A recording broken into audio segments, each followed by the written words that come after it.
Burning Point. Hello and welcome to the show. With me, Ekaterina Kudashkina. Why did President Obama look so unconvincing Monday while trying to make a case against Russia in the downing of the Malaysian Boeing in eastern Ukraine?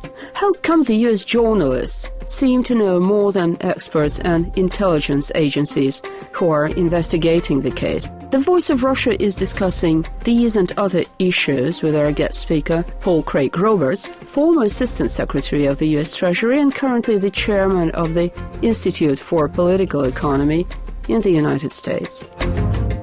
The shooting down of the Boeing passenger airplane in Ukraine is really making headlines, but it seems that many media outlets already know everything about what appears to be still a mystery to experts. Is it some kind of an overt propaganda effort? Yes, this is Washington's propaganda show. They have seized on the opportunity to demonize Russia, especially President Putin. Washington is disturbed by a number of things. One is the rise of Russia and China as powers. This is inconsistent with the Wolfowitz doctrine, which is the basis of American foreign policy. And the Wolfowitz doctrine requires that the United States prevent the rise of other powers. So that is the big backdrop, the big background of it. And what Washington is doing, they have seized on this airliner catastrophe, whoever is responsible, whatever the cause, in order to blame Russia.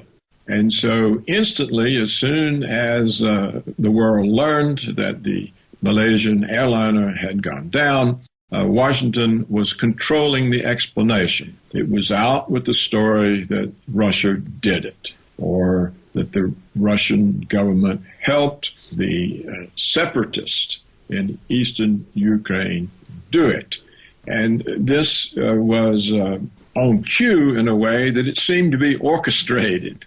And such an orchestration requires advance effort, advanced timing, and that almost implies that the United States was the government involved in the catastrophe. So what we have heard is accusations and insinuations from the United States government, the American media, and as far as I can tell, much of the European media.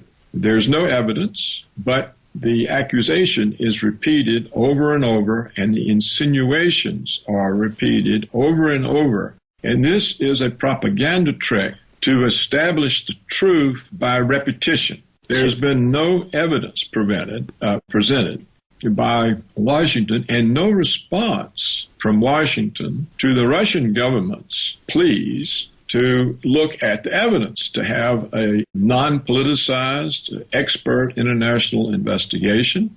It's only the Russian government that has released any evidence. They have released the satellite photos of the Uranian missile batteries in place. They have released the flight path of the Ukrainian jet, which approached the Malaysian airliner prior to its demise. And they repeatedly ask for evidence, and Washington provides none. Our guest speaker is Paul Craig Roberts, former Assistant Secretary of the US Treasury and currently the chairman of the Institute for Political Economy in the United States. Burning Point. But talking about satellite images, I've read a very interesting story by Robert Perry, who seems to be saying that the US satellite images might have certain indication as to who actually shot the plane down. But my question to you is that, well, if Russia has released satellite images, why wouldn't the U.S. do so? Because the images don't support Washington's propaganda. Oh, but the mere fact that Robert Perry actually published his point of view and his material on that, does that imply that perhaps people are getting to question the official U.S. version of events? Well, not everyone in the United States government is corrupt. There are some people who still have some respect for facts and truth, and there are some people who realize that it's very dangerous to provoke propaganda purposes, a conflict with another powerful country. It's the risk of that is are high, and it's not worth the risk to the rest of the world. And so some people try to prevent these kinds of conflicts from developing along the lines that Washington is pushing it. So I think that we do know for a fact, because the Russian government has announced it, there's no doubt whatsoever that there was an American satellite over the area at that time. And so we know that Washington has photos. And so if these photos supported Washington's case, clearly they would have released them. So the fact that they don't release them, in fact, they don't even mention them, is an indication that the photos don't support Washington. Now, what I understood, what I read in between the lines of Robert Perry's article, was that the CIA's assessment, the initial assessment, does not support Washington's case. So I'm sure there's now pressure on the analysts within the agency to change the story. Oh, really? I'm certain that there is, and it remains to be seen whether this pressure will succeed.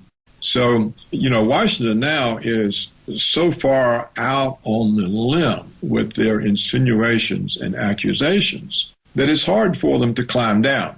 It's easier for them to pressure the analysts at the CIA to give a different interpretation.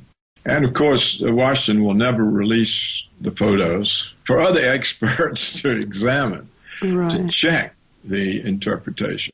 And I think what the real problem that Russia and Putin face is that English is a world language. Russian is not a world language. And so Washington, with its enormous media resources, the media is very well trained, can control the explanation regardless of the facts. So what we are faced with is a situation where the facts may play no role. This is not unusual. Remember the alleged weapons of mass destruction that Saddam Hussein had. Yeah. The UN weapon inspectors on the ground in Iraq, Hans Blech was the leader of that.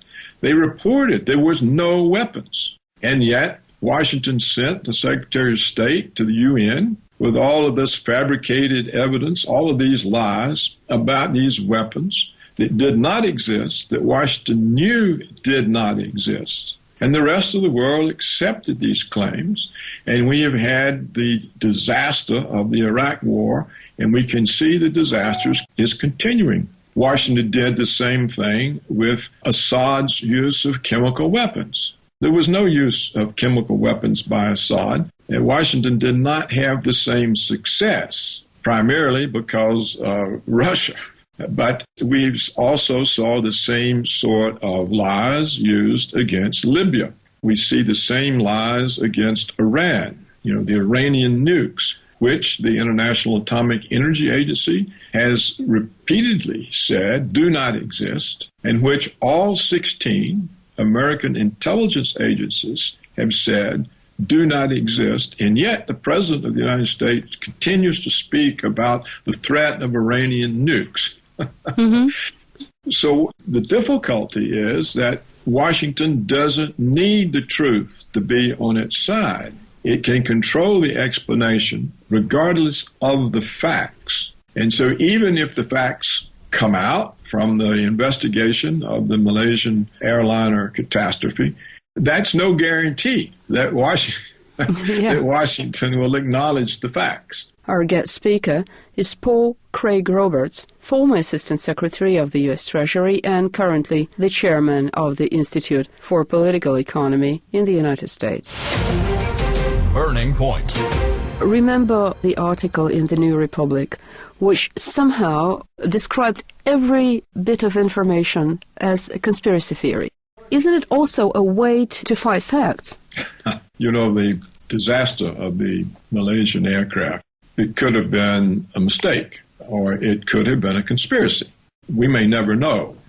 But what the American media uses conspiracy theory for is to shut up evidence that is contrary to the official line. Yeah. For example, in the United States, there are a large number of high-rise architects, structural engineers, physicists, chemists, first responders, airline pilots who challenge the government's explanation of 9/11.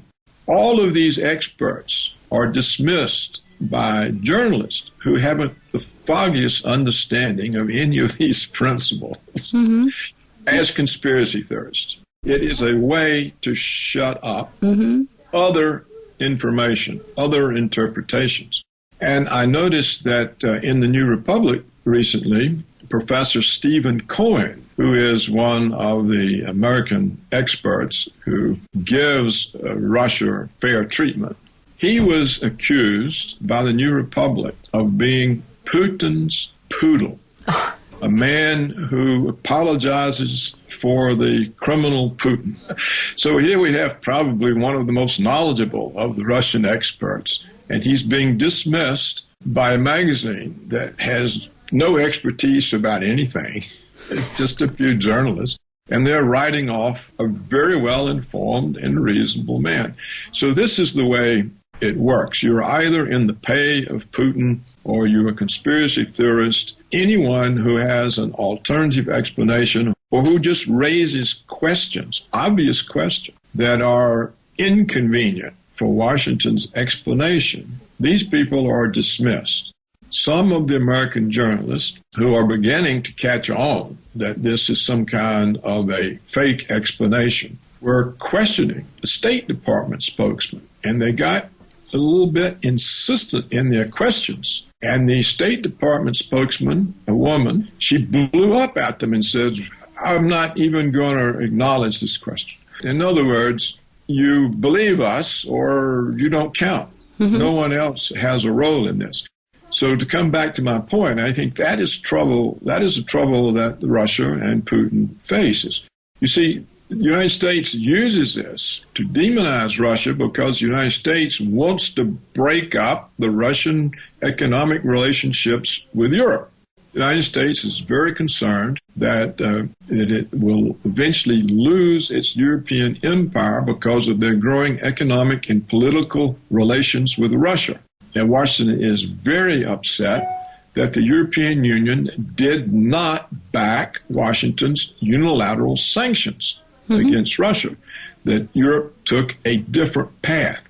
So Washington right now is in panic, and that is why they are so determined. That's why Washington is so determined to use the Malaysian airliner to demonize Russia, because it becomes a pressure point that Washington can apply to Europe to force Europe to follow Washington's line. And that is mainly what this is about. So for the United States, there's no real interest in what happened to the people. The interest is to prevent the sort of growing economic, political relationships between Russia and Europe. And that is what this incident is being used for by Washington. Mr. Obama, when he was making a statement on the Boeing catastrophe, really looked quite disappointed. He was not as self-assured as he used to be not so long ago, but he had that kind of lost look in his eyes. Does that imply that perhaps something just doesn't work out? Well, that implies that he was told of the CIA's assessment of the American satellite photos. That the photos do not support the lies you're telling, Mr. President. Stop telling these lies. Your own CIA has come to the conclusion that the Russians and the separatists had nothing to do with it. So that he was just told that, and that's what is reflecting in his eyes.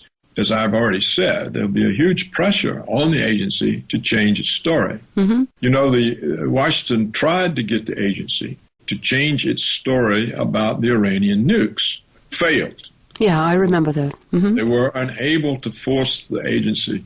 And so they simply quit mentioning it. So in this case, I think that's what's happened to Obama. He's been told, look, the CIA report says this. They say what the Russians say. What are we going to do? Sir, thank you so much. And just to remind you, our guest speaker was Paul Craig Roberts, former Assistant Secretary of the US Treasury and currently the chairman of the Institute for Political Economy in the United States. And now we end this edition of Burning Point, brought to you by me, Ekaterina Kudashkina. Thank you so much for staying with us. Goodbye.